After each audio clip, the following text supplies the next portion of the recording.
second ever YouTube here, but I've done these before and I really, really liked the way that it looked. These are the Styrofoam ceiling tiles. They're lightweight, they're thin, they're 20 by 20s, and I really like this design that I just got because I am trying to cover a plaster ceiling, and I didn't see in the ad when I picked these out, but this kind of looks like what a plaster ceiling would look like. So anyway, the first time I did this, I put these on the ceiling with the Styrofoam glue, if you will, or a glue, not liquid nails, something that won't melt Styrofoam. And then I had to paint it on the ceiling, and I was like, oh my god, never again, because you really have to make sure you get in all these little nooks and crannies really well to make it look not like Styrofoam. So this time I have decided, dun dun dun, to paint them before I put them up. So all that to say, I have decided just to paint them on my porch.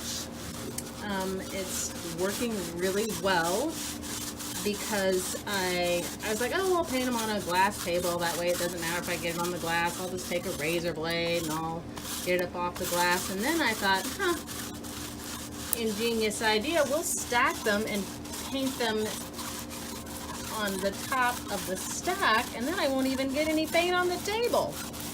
So that's what I'm doing, and I'm able to paint the edges really well. Even though after I put them up, I'll caulk the edges and then I'll have to go over the edges again to cover the caulk, but the edges have got a good nice coat of paint on them. This is going really well. You really kind of have to make sure that you don't leave any of these roller lines, so check your work a couple times before you're done, because those are really hard to get gone afterwards. And the Styrofoam, if you can see this, you see how it kind of doesn't really take all the way? There's another run, but if it doesn't, just go back over all your stuff and just really, really watch. And again, you know, if you put it on your ceiling, you could also do a second coat on your ceiling, but that's what I'm all not about. So that's why I'm trying to do this really well ahead of time. So I don't have to do all that extra work later. So this one is about done. Using a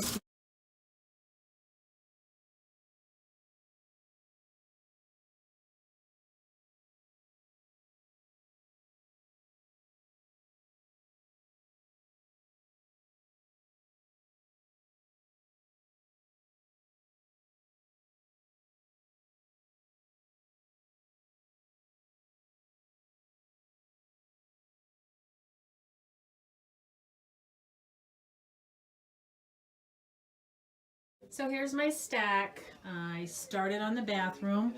I've got, this is my, well, it's not my cutting station. I just cut that out by hand.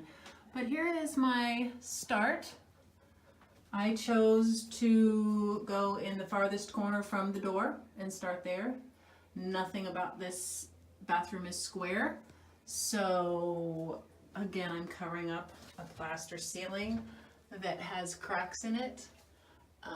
It's got gaps in it. I ended up having to go ahead and put a small piece of crown around so that I could hide the edges, or the gaps rather, to the edges. And then I'll just be able to caulk those in, and I'll show you that later.